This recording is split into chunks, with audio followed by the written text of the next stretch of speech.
Halo semuanya, kita bertemu lagi dan hari ini kita masih membahas pemrograman mobile. Nah, apa saja yang kita bahas pada pertemuan kali ini? Ada introduction tentang pengenalan mobile programming dan mobile operating system. Lalu selanjutnya ada mobile programming itu sendiri, paradigma dari mobile programming, lalu perbandingan antara beberapa mobile programming platform. Yang ketiga kita akan membahas React Native dan yang selanjutnya bagaimana menginstal React Native. Video tutorial ini, video presentasi hari ini kita coba buat sedemikian rupa supaya lebih singkat ya, sehingga teman-teman bisa memahami lebih cepat karena kita ingin teman-teman bisa belajar secara mandiri karena pembelajaran. Kita langsung saja, berikut adalah beberapa jenis mobile operating system. Seperti yang teman-teman ketahui, ada Android, ada iPad OS, dan lain sebagainya. Ada iOS juga, itu teman-teman mungkin sudah pernah dengar. Namun kita akan bagi jadi 4 kelas di sini ya. Ini adalah kelas yang kira-kira cukup familiar gitu ya. Yang pertama adalah dia sifatnya open source tapi hanya sebagian. Contohnya adalah operating system seperti Android, Chrome, Chrome OS, dan Tizen. Tizen ini yang dikembangkan sama Samsung ya teman-teman ya. Nah itu adalah mobile operating system yang sifatnya open source namun tidak seluruhnya open source. Lalu yang kedua adalah closed source. Closed source itu artinya yang code source-nya, kode sumbernya atau source code-nya itu tidak dipublikasikan ke masyarakat. Itu dimiliki sendiri oleh perusahaan. Nah, ada iOS dan iPad OS serta Watch OS. Itu Watch OS juga dimiliki oleh Apple OS. Apple ya. Tiga-tiganya itu punya Apple. Dan yang terakhir Kindle firmware ini juga dimiliki oleh Amazon. Jadi mereka sifatnya closed source. Tidak ada source code yang diberikan kepada masyarakat. Yang ketiga itu fully open source. Artinya betul-betul open source ya, terbuka. Itu contohnya adalah Ubuntu OS sama Lun OS. Itu adalah operating system mobile yang sifatnya terbuka. Terus ada juga operating system lainnya yang mungkin sudah discontinue ya teman-teman ya. Seperti Symbian, lalu Windows Mobile, ada Windows Phone, BlackBerry OS, dan Palm OS. Nah, teman-teman kalau misalnya pernah tahu BlackBerry, nah itu menggunakan operating system BlackBerry. Dulu waktu handphone pertama kali keluar, terutama merek Nokia itu menggunakan Symbian. Lalu Windows Mobile itu ada operating system untuk portable PC ya. Kalau misalnya teman-teman pernah punya PDA gitu, itu operating systemnya adalah Windows Mobile. Lalu ada Windows Phone yang sempat booming sebelumnya, namun tidak lanjut lagi. Nah, itu kira-kira beberapa operating system yang bersifat mobile. Nah, selain itu ada juga versi dan UI. Nah, selain nama-nama mobile programming tadi, misalkan Android, BlackBerry, ada iOS dan lain sebagainya, itu ternyata ada versionnya, teman-teman ya. Itu bisa kalian harus bedakan gitu. Mungkin kalian biasa menyebut jenis version dan UI dari Android, bisa kalian sebutkan mungkin ada terbayang version Lollipop gitu kan, mungkin kalian pernah dengar. Jadi Android Lollipop, lalu ada Android Gingerbread, ada Android macam-macam, itu version disebutnya. Lalu di Android juga ada UI-nya. Kalau Xiaomi bikin namanya MIUI, MIUI gitu ya. Dan perusahaan lain juga banyak bikin UI untuk kebutuhan perbaikan UI dari Android seperti itu. Nah, itu disebut dengan UI atau user interface-nya gitu ya. Jadi, teman-teman bisa membedakan version dan UI dari berbagai jenis mobile operating system. Kalau Apple itu hanya ada versionnya saja, tidak ada UI-nya, ya. Nah, seperti itu teman-teman. Terus, nah ini kita bisa bedain sedikit mengenai mobile programming ya. Jadi kalau misalkan untuk mengembangkan program mobile, teman-teman akan dibagi kelasnya menjadi dua seperti ini. Ada yang berbasis natif dan ada yang berbasis hybrid. Apa perbedaannya? Yang natif ini akan menggunakan native UI dari operating systemnya, gitu ya. Jadi kalau misalkan Android, mereka tuh sudah bawa native UI-nya, buttonnya bentuknya seperti apa, kalau drop down-nya bentuknya seperti apa, tombol-tombol button itu seperti apa, terus ada header-nya seperti apa dan lain sebagainya. Itu sudah dibuatkan secara natif, sudah ada bentuknya seperti itu dan kita tinggal memanfaatkan. Nah, dalam pemrograman natif kalian akan menggunakan native UI. Nah, native UI juga memiliki keuntungan. Kalau kalian mengembangkan program dengan menggunakan native ya, itu kalian bisa mengakses semua native API, baik software maupun hardware-nya. Misalkan GPS-nya, location, shake, supaya menggunakan fitur-fitur shake, NFC dan lain sebagainya. Itu adalah fitur-fitur yang ada di aplikasi natif dengan lebih mudah gitu ya. Lalu tentu best performance and light size. Jadi kalau kalian mengembangkan program menggunakan native, itu kecenderungannya performa yang lebih baik dan size-nya lebih kecil gitu ya. Nah, contohnya adalah pemrograman Android menggunakan Java dan Kotlin, teman-teman tahu ya. Kalau mau mengembangkan Android, kalian bisa pakai Java ataupun menggunakan Kotlin. Atau kalian mengembangkan iOS dengan Objective-C atau Swift. Nah, itu disebut dengan pengembangan mobile programming menggunakan native. Di sisi lain ada juga yang mengembangkan hybrid. Ya, ada paradigma hybrid ini menggunakan seperti yang kita ketahui nih, common programming language seperti HTML, CSS dan JavaScript. Ini orang yang mengetahui ataupun programmer yang mengerti tentang HTML, CSS dan JavaScript itu banyak banget. Jadi komunitasnya cukup banyak gitu ya kalau kalian punya permasalahan. Dan sebagian orang itu sudah kenal dengan HTML, CSS dan JavaScript sehingga tidak memerlukan belajar bahasa pemrograman baru seperti itu ya. Terus di pemrograman hybrid itu kalian kecenderungannya memiliki desain yang yang lebih beragam gitu ya.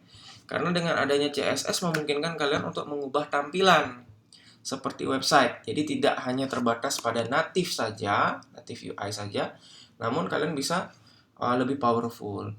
Dan hybrid apps ini berbasisnya web sebenarnya, yang ada native wrapper-nya yang dibungkus dengan ada pembungkus native namanya, istilahnya native wrapper ini, sehingga kalian sebenarnya ngoding web tapi bisa jalan di mobile seperti itu.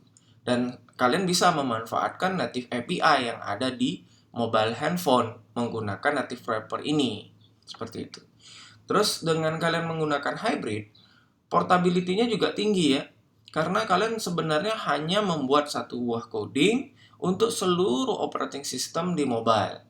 Jadi dengan hybrid ini kalian cukup membuat satu program, lalu nanti tinggal di-build baik untuk di Android maupun di iOS. Contohnya seperti itu. Kalau dulu berbeda dengan native ya. Kalau kalian mau mengembangkan Android, kalian harus menggunakan Kotlin. Setelah kalian selesai mengembangkan di Android, kalian pengen pindah ke iOS, kalian harus coding lagi menggunakan Swift. Seperti itu. Coding ulang. Seperti itu teman-teman. Berbeda dengan hybrid yang kalian sekali code, lalu tinggal run saja di berbagai operating system. Nah, terus kalau yang hybrid ini menggunakan PWA ya. Pendekatannya seperti itu. Nah, contohnya adalah Ionic, Corona, dan jQuery Mobile. Ini adalah aplikasi-aplikasi atau framework yang bisa kalian gunakan untuk mengembangkan hybrid apps seperti itu. Nah, ada juga contoh yang lain teman-teman. Ini bukan hybrid, bukan juga native gitu ya. Tapi sebagian besar di internet saya lihat dia menggolongkannya ini sebagai hybrid platform gitu ya. Contohnya adalah Flutter dan Ionic gitu. Kenapa dia bukan native menurut saya? Karena dia sebenarnya mengembangkan sebuah platform baru gitu, betul-betul framework baru di mana kalian harus mengembangkan menggunakan bahasa pemrogramannya dia sendiri. Lalu kalian bisa nantinya menggunakan kode yang kalian sudah buat reusable sifatnya untuk dikembangkan di platform operating system yang lain. Seperti itu. Nah, dia kecenderungannya hybrid. Namun demikian, apa yang kalian kembangkan di menggunakan Flutter maupun React itu harus kalian sesuaikan berdasarkan operating systemnya. Jadi tidak semata-mata kalian bikin native untuk React native misalnya ya untuk platform iOS langsung bisa jalan di Android. Tidak, ada beberapa penyesuaian yang harus kalian lakukan. Demikian juga Flutter, harus ada beberapa penyesuaian gitu. Kalau misalkan mau ya kalian bisa coding dengan memberikan if di dalam code itu. Seperti itu. Nah, itu perbedaan antara dua paradigma ini, framework ini, Flutter dan React dengan yang sebelumnya kita sudah pelajari, ya, dengan Corona, Ionic dan native dan hybrid yang tadi, gitu. Sehingga agak susah menggolongkan dua framework ini ke dalam hybrid maupun native, gitu ya. Nah, seperti yang tadi, jadi Flutter dan React Native ini memang kita akan code-nya sekali dan bisa running di dua OS yang berbeda. Namun demikian kalian harus membutuhkan penyesuaian. Terus sifatnya juga interaktif design ya. Kalian bisa membuat desain yang lebih interaktif, lebih berbeda dengan desain yang lain dengan native performance gitu ya. Jadi performanya lebih baik daripada apa namanya hybrid seperti itu. Dan ini kecenderungannya paradigma baru, kalian harus mempelajari bahasa pemrograman baru di mana Flutter itu menggunakan Dart, sedangkan React Native pendekatannya JavaScript. Tapi paradigmanya juga baru gitu ya. Kalian harus coding dengan paradigma yang baru di React Native ini. Nah, ini keduanya disupport oleh perusahaan-perusahaan raksasa ya. Kayak Flutter ini disupport oleh Google dan React Native ini disupport oleh Facebook. Nah, ini sangat sangat berkembang gitu ya teman-teman ya. Jadi teman-teman bisa pergunakan ini. Nah, ini jalur tengahnya, dia tidak hybrid banget, dia juga tidak native banget seperti itu. Nah, apabila kalian ingin memilih bahasa pemrograman atau framework yang tepat dalam mengembangkan sistem aplikasi, tentu kalian harus memikirkan syarat keuntungan dan kelemahan tadi ya dari native, hybrid dan juga ini yang bukan tergolong hybrid maupun native gitu. Kalau kalian ingin membutuhkan pemrograman kalian ingin melakukan tes gitu ke pasar di mana performance tidak menjadi sesuatu yang sangat krusial, lalu harus developnya cepat di dua operating system yang berbeda, iOS maupun Android. Saya sarankan kalian menggunakan Ionic gitu ya, karena kalian tinggal buat satu kali code, lalu bisa di deploy di dua operating system yang berbeda seperti itu, dan tidak mempermasalahkan dari performance. Tapi kalau misalkan kalian ingin performance-nya lumayan dan kalian punya waktu yang lumayan juga, kalian lebih baik menggunakan yang ini, React Native ataupun Flutter gitu ya. Jadi desainnya juga lebih menarik gitu. Tapi kalau kalian ingin betul-betul di performance, maka kalian diharapkan hanya menggunakan native gitu. Performance-nya itu apa ya, lebih lebih apa istilahnya? Lebih cepat kalau kalian pencet dia cepat responnya seperti itu di handphone, dan penggunaan API ke native seperti GPS, seperti kamera dan lain sebagainya itu lebih cepat seperti itu. Nah, selanjutnya di bahasa pemrograman kali ini kita akan membahas React Native gitu ya. Kita akan menggunakan React Native. Kenapa React Native? Karena dia sebenarnya native gitu, setengah native gitu kan. Dia bisa di-code menjadi native gitu. React Native ini menggunakan abstraksi dari React. Teman-teman mungkin sudah tahu React ya, untuk mengontrol UI-nya gitu. Jadi untuk UI-nya dikontrol menggunakan abstraksi React. Jadi teman-teman yang udah pernah belajar React for web gitu ya, itu abstraksinya menggunakan itu, dan kita tinggal coding berdasarkan itu untuk UI-nya gitu. Sisanya dia yang mengurusi gimana supaya bisa berjalan secara natif. Nah, terus React itu adalah salah satu client based website framework yang cukup populer, sehingga cukup banyak komunitas serta supportnya di internet gitu ya. Nah, itu menggunakan React.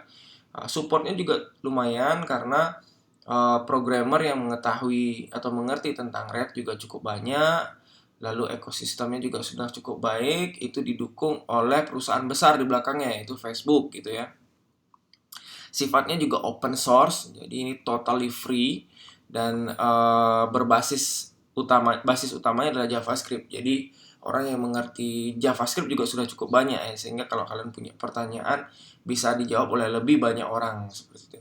Itu berbeda dengan Dart, di mana bahasa pemrograman Dart cukup sedikit yang mengetahui gitu. Terus fast refresh istilahnya mereka. Jadi ketika kalian misalnya membuat pemrograman, lalu ketika ada perbaikan, kalian bisa langsung mengetahui hasilnya di di handphone kalian. Nanti kita akan coba gitu ya. Namun demikian React Native ini masih belum stabil ya. Jadi pada saat presentasi kali ini di September 2020 ini masih versi 0.63, artinya belum pecah angka 0 depannya. Belum versi 1. Artinya memang belum versi stabilnya gitu. Seperti itu kira-kira. Nah, untuk selanjutnya teman-teman kita akan menginstal menggunakan React Native. Jadi teman-teman bisa install menggunakan Expo ataupun menggunakan CLI. Saya harap teman-teman bisa menginstal menggunakan CLI terlebih dahulu agar agar kalian tahu step by step mengembangkan platform atau aplikasi secara mobile. Namun demikian, kalian juga bisa menggunakan Expo apabila kalian memiliki keterbatasan dari sisi komputer ya, source di komputer, seperti itu. Nah, silakan teman-teman ikuti ini cara tutorial untuk installmentnya ada di link deskripsi di bawah. Teman-teman bisa klik, lalu silakan install sesuai dengan step by step yang ada di sini. Ya, karena setelahnya kita akan melakukan coding menggunakan React Native. Nah, itu kira-kira penjelasan mengenai mobile programming. Terima kasih banyak dan sampai